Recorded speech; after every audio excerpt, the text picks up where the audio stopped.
عليكم ورحمة الله وبركاته.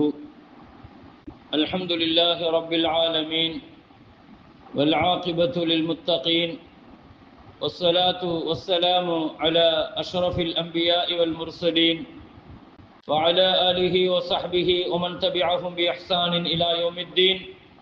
أما بعد، فقد قال الله تعالى في كلامه القديم والفرقان الحميد: بسم الله الرحمن الرحيم وارزقنا وأنت خير الرازقين. صدق الله مولانا العظيم. قال نبينا وحبيبنا وشفيعنا وقائدنا وأسوتنا محمد رسول الله صلى الله عليه وسلم: ولا يحملنكم استبطاء الرزق أن تطلبوه بمعصية الله، أو كما قال عليه الصلاة والسلام. அளவற்ற அருளாளன், நிகரில்லா அன்புடையவன், எல்லாம் வல்ல அல்லாஹுவை போற்றி புகழ்ந்தவனாக, உயிரிலும் மேலான முஹம்மது ரசூலுல்லாஹி ஸல்லல்லாஹு அலைஹி வஸல்லம் அவர்கள் மீதும் அவர்களின் பரிசுத்தமான தோழர்கள், குடும்பத்தினர்கள், உம்மத்தினர்கள், நம் அனைவர்களின் மீதும் அல்லாஹுவின் பேரருளும் பெரும் கருணையும் வந்து சேரட்டுமாக. புனிதம் நிறைந்த ரமலானுடைய நாளில் இன்றைய தினம் ஓதப்பட்ட எல்லா வசனங்களுக்குமான நிறைவான நல்ல கூலியை எல்லாம் வல்ல ரப்புல் ஆலமீன் அல்லாஹ் வழங்கி அருள் புரிவானாக. ரமலானின் பரக்கத்தினால் சொர்க்கத்தை அல்லாஹ் நமக்கு நசீபாக்கி அவனுடைய அருள் பெற்ற நல்லடியார்களுடைய கூட்டத்தில் அல்லாஹ் நம்மையும் நம் குடும்பத்தார்களையும் ரப்புல் ஆலமீன் அல்லாஹ் கபூல் செய்வானாக. கண்ணியமிக்க முஃமினீன்களே, அல்லாஹுடைய நல்லடியார்களே, இன்று ஓதப்பட்ட வசனங்களில் ஒன்றிலே அல் மாஇதா என்று சொல்லப்படுகிற அத்தியாயத்தினுடைய ஒரு பகுதி இன்றைக்கு ஓதப்படுகிறது. அல் மாஇதா என்று சொன்னால் சொர்க்கத்திலிருந்து இறக்கப்பட்ட உணவு தட்டு என்று பொருள். ஹதரத் ஈசா அலைஹிஸ்ஸலாம் அவர்களுடைய சமுதாயத்திற்காக அல்லாஹு தஆலா சுவனத்திலிருந்து ரிஸ்கை இந்த பூமிக்கு இறக்கி வைத்ததாக அந்த மாஇதா என்ற வரலாற்றினுடைய பின்னணியில் குறிப்பிடப்படுகிறது. அல்லாஹு தஆலா அந்த தட்டை இறக்கி வைத்துவிட்டு அந்த தட்டு இறக்கப்படுவதற்காக ஹதரத் ஈசா அலைஹிஸ்ஸலாம் அல்லாஹ்விடத்தில் கேட்ட துஆவை அல்லாஹ் இந்த அல் மாஇதா என்ற வசனத்தில் அல்லாஹ் குறிப்பிடுகிறான். வர்ஸுக்னா வ அன்த கைருர் ராஸிகீன். ரிஸ்க் அளிப்பவர்களில் மிகச் சிறந்தவன் நீ, எனவே நீயே எங்களுக்கு ரிஸ்க் தருவாயாக என்று ஈசா அலைஹிஸ்ஸலாம் துஆ செய்ததாக அல்லாஹ் இந்த சூரா அல் மாஇதாவிலே குறிப்பிடுகிறான். இந்த சூராவும் சரி, ஈசா அலைஹிஸ்ஸலாம் கேட்ட துஆவும் சரி, அல்லாஹுவினுடைய ரிஸ்க் அளிக்கிற தன்மையை விசாலமானது என்பதை அல்லாஹு தஆலா இங்கே குறிப்பிடுகிறான். அல்லாஹ் நாடினால் ரிஸ்கை எப்படி வேண்டுமானாலும் கொடுப்பான். ஒரு சமுதாயத்திற்கு தேவைப்படுகிற பொழுது அல்லாஹ் நேரடியாக வானத்திலிருந்து சொர்க்கத்திலிருந்து அல்லாஹ் ரிஸ்கை இறக்கி வைக்கிறான். ஒரு தனி மனிதருக்காக அல்லாஹு தஆலா ரிஸ்கை இறக்கி வைத்ததையும் குர்ஆன் சொல்கிறது. நபி மரியம் அலைஹிஸ்ஸலாம், நபி அல்ல, வலியுல்லாவாக இருக்கிற இறைநேசராக இருந்த மரியம் அலைஹிஸ்ஸலாத்து வஸ்ஸலாம் அவர்களுக்காக சொர்க்கத்திலிருந்து உணவு இறக்கப்பட்டதை கணக்கில்லாமல் அல்லாஹ் ரிஸ்க் கொடுப்பான் என்பதை, அவனுடைய விசாலத்தன்மையை அல்லாஹு தஆலா மரியம் அலைஹிஸ்ஸலாத்தினுடைய வரலாற்றினுடைய பின்னணியில் அல்லாஹ் இங்கே குறிப்பிடுகிறான். எனவே ரிஸ்க் என்பது அல்லாஹ்வினுடைய பிரம்மாண்டத்தின் அடையாளம். அது ரப்புல் ஆலமீன் அல்லாஹ்வினுடைய பேரருட்கொடையின் அடையாளம். அது இந்த ரிஸ்க்குக்காகத்தான் இன்னைக்கு இவ்வளவு பாவங்கள். எனவேதான் நபிகள் நாயகம் ஸல்லல்லாஹு அலைஹி வஸல்லம் சொன்னார்கள், வலா யஹ்மிலன்னக்கும் இஸ்திப்தாஉர் ரிஸ்க். சில நேரங்களில் அல்லாஹு தஆலா ரிஸ்கை விசாலமாக தருவான். சில நேரங்களில் அல்லாஹ் கேட்ட ரிஸ்கை உடனடியாக தருவான். சில நேரங்களில் அல்லாஹ்வினுடைய ரிஸ்க் அது தாமதப்படுத்தி தருவான். எனவேதான் ஸல்லல்லாஹு அலைஹி வஸல்லம் சொன்னார்கள், அல்லாஹ் இப்படி ரிஸ்கை உங்களுக்கு தாமதப்படுத்தி தருவது காரணத்தினால் தயவு செய்து அது பாவத்தின் வழியாக நீங்கள் அதை தேட முற்படாதீர்கள் என்று முஹம்மது ஸல்லல்லாஹு அலைஹி வஸல்லம் எச்சரித்தார்கள். பல பேர்களுடைய பிரச்சனை இதுதான். ஹலாலான ரிஸ்க் நமக்கு பக்கத்தில் இருக்கும், அல்லாஹ் சீக்கிரத்தில் தருவதாக எழுதியிருப்பான். ஆனால் இவன் அவசரப்பட்டு ஹராமான ரிஸ்கை தேடி விடுவான். இரண்டும் அல்லாஹ்வினுடைய ரிஸ்க் தான். இவன் தேடுவது முறையானதா முறையற்றதா என்பதை பொறுத்துத்தான் அது ஹலாலாகுமா ஹராமாகுமா என்பது முடிவு செய்யப்படுது. அப்ப ஸல்லல்லாஹு அலைஹி வஸல்லம் சொல்றாங்க, அல்லாஹ் இவனுக்கு ஹலாலா தரணும்னு நினைச்சிருப்பான். ஹஜ்ரத் அலி ரலியல்லாஹு அன்ஹு இருந்து ஒருத்தன் ஒரு பொருளை திருடிட்டு போனான். ஹஜ்ரத் அலி ரலியல்லாஹு அன்ஹு சொன்னாங்க, நான் அவனுக்கு தான் அதை கொடுக்கணும்னு நினைச்சிருந்தேன், ஆனா நான் அவனுக்கு ஹலாலா கொடுக்கணும்னு நினைச்சிருந்தேன், அவன் அவசரப்பட்டு அதை ஹராமா திருடி எடுத்துக்கிட்டான் அப்படின்னு சொன்னாங்க. அதில் தலையடி எல்லாம். அப்ப இதுல இருந்து என்ன தெரியுதுன்னு சொன்னா, ரிஸ்க் என்பது சில நேரங்களில் எல்லா காரண காரியங்களை தாண்டி அல்லாஹ்விடத்திலிருந்து கிடைக்கும். அது சொர்க்கத்திலிருந்து கிடைக்கலாம், வானத்திலிருந்து கிடைக்கலாம், பூமியிலிருந்து கிடைக்கலாம், மனிதர்கள்ட்ட இருந்து கிடைக்கலாம், மனிதர்கள் அல்லாமல் கிடைக்கலாம். அல்லாஹ் இந்த பூமியை படைத்த பொழுதே மனிதனுக்கான ரிஸ்கை அல்லாஹ் வச்சிட்டான். ஒபாரக ஃபீஹா வகத்தர ஃபீஹா அக்வாத்தஹா. அல்லாஹ் குர்ஆனில சொல்லுவான், அல்லாஹ் பூமியை படைச்ச உடனே அல்லாஹ் தஆலா பூமியில வாழக்கூடிய மனிதர்களுக்காக ரிஸ்கை அல்லாஹ் ஏற்படுத்தி அதை பரக்கத்து செஞ்சான் அப்படிங்கிறத அல்லாஹ் தஆலா குர்ஆன்ல குறிப்பிடுறான். எனவே ரிஸ்கை பத்தி அல்லாஹ் குர்ஆன்ல இன்னொரு இடத்துல இல்லா அலல்லாஹ், அது அல்லாஹ் தன் மீது கடமையாக்கி கொண்ட ரஹ்மத் எப்படி அல்லாஹுவின் மீது கடமையோ அதே மாதிரி படைப்புகளுக்கு ரிஸ்க் கொடுப்பதும் அல்லாஹுவின் மீது கடமை என்ற வார்த்தையை அல்லாஹ் பயன்படுத்துகிறான். எனவே அவன் அல்லாஹு தஆலா இந்த பூமியில மனித சமுதாயத்திற்கு தேவையான ரிஸ்க் அனைத்தையும் அல்லாஹ் வச்சிட்டான். அப்போ உங்களுக்கும் எனக்குமான ரிஸ்க் என்பது இனி முடிவு செய்யப்பட போவதில்லை, இனி உருவாக்கப்பட போவதில்லை, இனி உற்பத்தி செய்யப்பட போவதில்லை. அல்லாஹ் ஏற்கனவே அதுல பறக்கச் செய்து வைத்திருக்கிறான். எனவேதான் நபிகள் நாயகம் ஸல்லல்லாஹு அலைஹி வஸல்லம் சொல்லுவார்கள், ஒரு தாயினுடைய கருவறையில் ஒரு குழந்தையினுடைய உறுப்பு கம்ப்ளீட் ஆன உடனே, உறுப்புக்கான எல்லா அவயங்களும் கம்ப்ளீட் ஆகன உடனே மலக்குமார்கள் வந்து 4 விஷயங்களை எழுதுகிறார்கள். இவனுடைய அமல் என்ன, என்ன அமல் செய்வான், எவ்வளவு அமல் செய்வான். இரண்டாவது, இவனுடைய ஆயுள் என்ன, வருடம் என்ன, மாதம் என்ன, நாள் என்ன, மணி நேரம் என்ன, நிமிடம் என்ன, செகண்ட் என்ன, அனைத்தையும் எழுதுறாங்க. அவனுடைய கடைசி செகண்ட் வரைக்கும், மூச்சு வரைக்கும் எழுதப்படுது. அதை மிஞ்சி அவனால அடுத்த கட்டத்துக்கு போக முடியாது. மூன்றாவது, அவனுக்கான மௌத்து எப்பொழுது, எந்த இடத்தில், எந்த நேரத்தில், இது அத்தனையும் அங்கே எழுதப்படுது. நான்காவது, அவனுக்கான ரிஸ்க் எழுதப்படுது. அந்த ரிஸ்க் இவனுக்கு எவ்வளவு கிடைக்கும், எந்தெந்த வழியாக கிடைக்கும். அல்லாஹ் தெளிவாக அமலை எழுதுறான், அல்லாஹ் ஆயுளை எழுதுறான், அல்லாஹ் மௌத்தை எழுதுறான், ரிஸ்கை எழுதுறான்.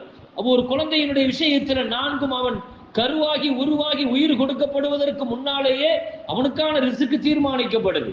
மனிதன் இந்த உலகத்தில் பிறப்பதற்கு முன்னால் ரிஸ்க் தீர்மானிக்கப்படுது. அப்ப மனித சமுதாயம் இந்த பூமியில் வாழ்வதற்கு முன்னால் பூமியின் ரிஸ்க் தீர்மானிக்கப்படுது. எனவே இவ்வளவு தூரம் தீர்மானிக்கப்பட்ட அந்த ரிஸ்குனுடைய விஷயத்தில் மனிதன் ஏன் இவ்வளவு அவசரப்பட்டு பாவத்தின் மூலமாக அதை சம்பாதிக்கணும்? ஹஜ்ரத் நூஹ் அலைஹிஸ்ஸலாம் தங்களுடைய வஃபாத்தினுடைய கடைசி நேரத்துல தங்களுடைய மகனுக்கு செய்த ஒரு உபதேசம், மகனே உனக்கு ஒன்று சொல்லட்டுமா, சுப்ஹானல்லாஹி வ பிஹம்திஹி, இந்த தஸ்பீஹை நீ நல்ல கவனமாக வச்சுக்கோ. சுப்ஹானல்லாஹி வ பிஹம்திஹி, இந்த தஸ்பீஹ் தான் எல்லா உயிரினங்களினுடைய தொழுகையும் அதற்கான ரிஸ்க்குக்கான காரணமும் என்று நூஹ் அலைஹிஸ்ஸலாம் சொல்லுவார்கள். அல்லாஹ் எல்லா உயிரினங்களுக்கும் ரிஸ்க் கொடுக்கிறான். அவைகளுக்கு இந்த தஸ்பீஹ் முக்கியம், அவைகளுடைய தொழுகையும் இந்த தஸ்பீஹ் தான், அவைகளுடைய ரிஸ்க்கும் இந்த தஸ்பீஹ் தான். நூஹ் அலைஹிஸ்ஸலாம் சொல்லுவார்கள். ஹஜ்ரத் சுலைமான் அலைஹிஸ்ஸலாம் ஒரு கட்டத்தில் சொல்லுவார்கள், நான் கடலுக்கு அடியில் இருக்கிற ஒரு பாறைக்குள் அடியில் இருக்கிற ஒரு தேரை, சின்ன புழு, அந்த புழு ரிஸ்க் சாப்பிட்டு கொண்டிருக்கிற பொழுது ஒரு தஸ்பீஹை கேட்டேன் என்று சொன்னார்கள். சுப்ஹானல்லதி ஹலகனி ஃபில் பர்ரி வலம் யன்சானி ஃபீ ரிஸ்கி, என்னுடைய இந்த கடலினுடைய ஆழத்தில் என்னை படைத்த இறைவன் என் ரிஸ்கை மறக்கவில்லையே, அந்த இறைவன் பரிசுத்தமானவன் என்று நான் அல்லாஹுவை தஸ்பீஹ் செய்கிறேன் என்று ஒரு புழுவினுடைய தஸ்பீஹை நான் கேட்டேன் என்று ஹஜ்ரத் நூஹ் அலைஹிஸ்ஸலாம் ஹஜ்ரத் சுலைமான் அலைஹிஸ்ஸலாம் குறிப்பிடுகிறார்கள். எனவே அல்லாஹ்வினுடைய ரிஸ்க் விசாலமானது. மனிதர்களுக்கு, புழுக்களுக்கு, உயிரினங்களுக்கு, தாவரங்களுக்கு இவ்வளவு விசாலமான ரிஸ்க். அந்த ரிஸ்கிலே பரக்கத் ஏற்படணும் சொன்னா சில வழிமுறைகளை மார்க்கம் சொல்லுது. ரிஸ்க் எந்தெந்த வழிகளில் எல்லாம் பரக்கத்து வரும், ரிஸ்கின் வழியா. முதல்ல ரிஸ்க்ல பரக்கத்து ஏற்படணும்னா பெற்ற ரிஸ்க்கு சுக்ரு செய்யணும். இது முதல் விஷயம். லைன் ஷக்கர்தும் லஅஸீதன்னக்கும், அல்லாஹ் ரிஸ்க் தந்தா நன்றி செலுத்தணும். நன்றி செலுத்தினா ரிஸ்க்ல பரக்கத் ஆகும். இரண்டாவது இஸ்திக்ஃபார், பாவ மன்னிப்பு என்பது ரிஸ்கை விசாலமாக்கி தரும். யுமத்திஅக்கும் மத்ஆன் ஹஸனா, அல்லாஹ் குர்ஆன்ல சொல்லுவான், ஃபகுல் துஸ்தக்ஃபிரு ரப்பக்கும் இன்னஹு கான கஃபாரா யுர்சிலிஸ் ஸமா, பாவ மன்னிப்பு தேடுங்க, இஸ்திக்ஃபார் செய்யுங்க, மழை கிடைக்கும், மக்கள் செல்வங்கள் கிடைக்கும், பொருளாதாரம் கிடைக்கும், வசதி வாய்ப்புகளும் தோட்ட துறவுகளும் கிடைக்கும். இது சூரத்து நூஹ்ல அல்லாஹ் சொல்ல வசனம். அப்படியானால் இஸ்திக்ஃபார் ரிஸ்கை விசாலமாக்கி தரும். அதுபோன்ற மூன்றாவது துஆ. ஈசா அலைஹிஸ்ஸலாம் கேட்டாங்க இல்லையா, சொர்க்கத்திலிருந்து அந்த மாயிதா என்று தட்டி இறக்கப்படுவதற்காக ஈசா அலைஹிஸ்ஸலாம் கேட்ட துஆ, வர்சுக்னா ஃபஇன்னக கைருர் ராஸிகீன், ரிஸ்க் அளிப்பவள் சிறந்தவன் நீயே ரப்பே, நீயே ரிஸ்கை தருவாயாக என்று ஹஜ்ரத் ஈசா அலைஹிஸ்ஸலாம் கேட்ட அந்த வார்த்தை. அதே போல் நான்காவது தவக்குல், அல்லாஹ் மீதான நம்பிக்கை.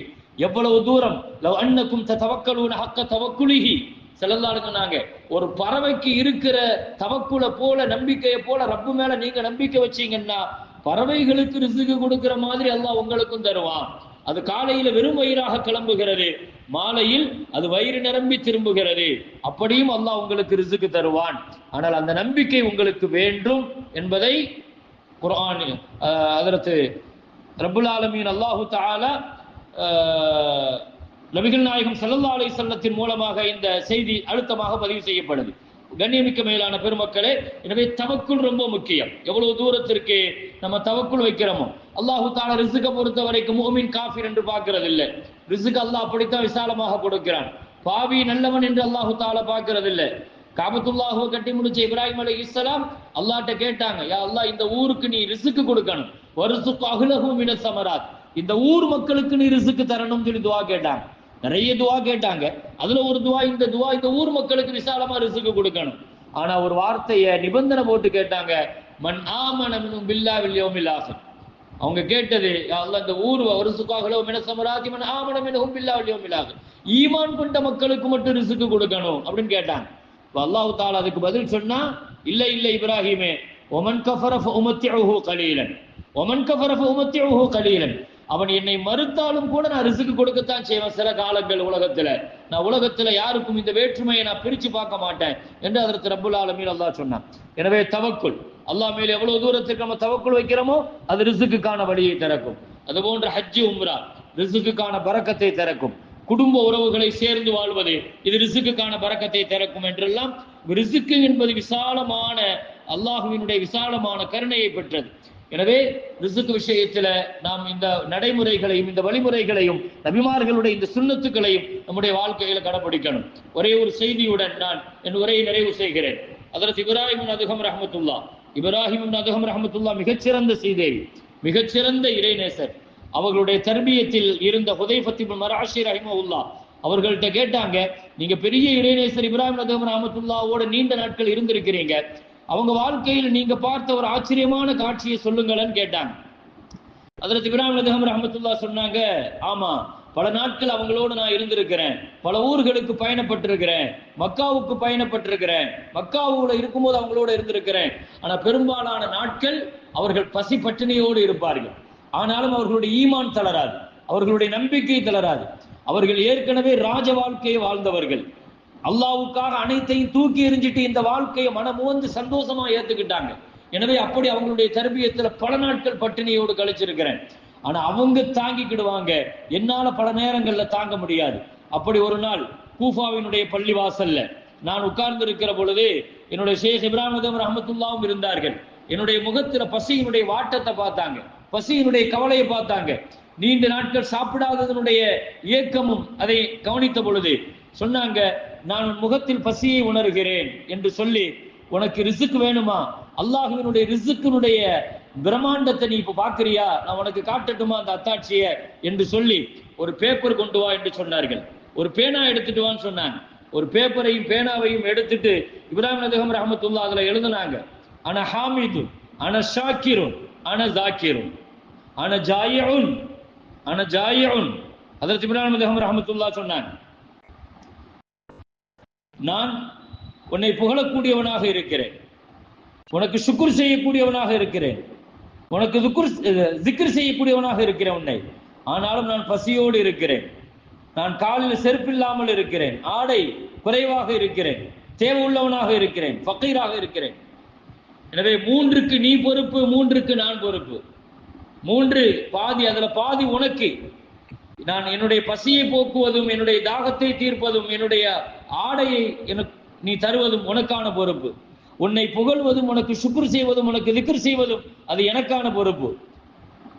எனவே மூன்றுக்கு நீ பொறுப்பெடு, மூன்றுக்கு நான் பொறுப்பெடுக்கிறேன் என்று ஒரு பேப்பர்ல எழுதி தன்னுடைய முரீத் ஹுதைஃபாட்ட கொடுத்து சொன்னாங்க, நீ அல்லாஹுவை தவிர யாரையும் கல்புல வைக்காம நீ போ, முதல்ல நீ யாரை சந்திக்கிறியோ அவங்கள்ட்ட கொடு, ஆனா உன் கல்புல அல்லாஹ் மட்டும்தான் இருக்கணும், வேற எந்த சிந்தனை இல்லாம கொண்டு போன்னு சொன்னாங்க. அந்த பேப்பரை நான் கொண்டு போனேன். ஒரு ஆள் குதிரையில வந்தாரு, அவர் கையில இதை கொடுத்தேன்.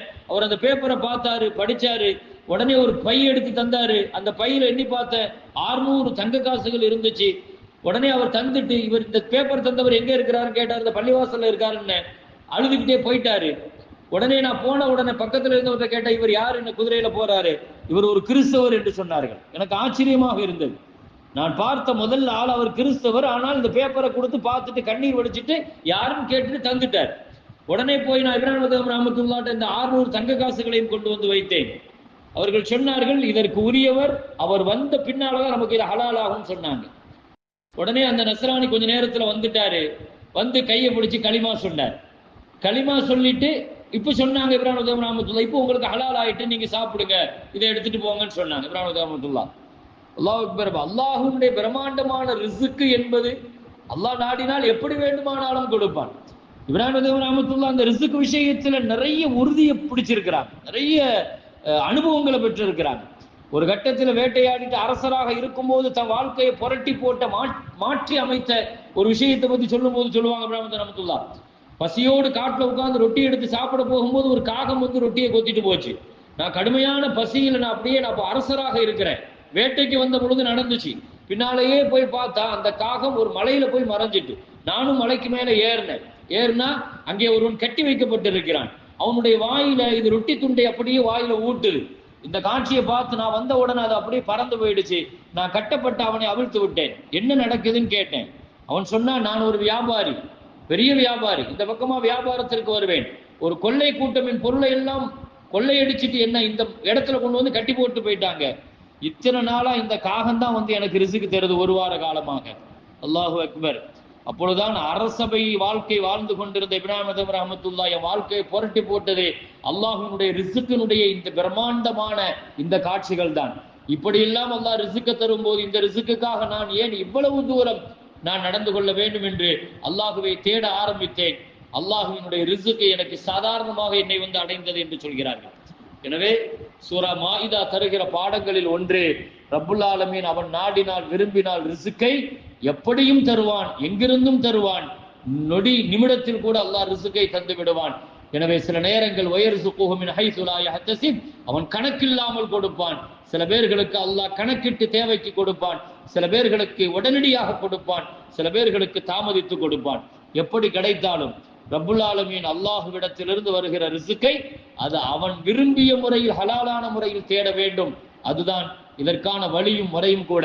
எல்லாம் வல்ல ரப்புல் ஆலமீன் அல்லாஹு தஆலா ஹலாலான ரிசுக்கை வாழ்நாள் முழுவதும் அதை அல்லாஹ் நமக்கு லேசாக்கி தருவானாக. எந்த சூழ்நிலையிலும் ஹராமான ரிசுக்கை நம்முடைய நாவில் படுவதிலிருந்து அல்லாஹ் நம்மையும் நம் குடும்பத்தையும் அல்லாஹ் பாதுகாப்பானாக. வாஹிரு தஅவானா அனில் ஹம்துலில்லாஹி ரப்பில் ஆலமீன். அஸ்ஸலாமு அலைக்கும் வரஹ்மத்துல்லாஹி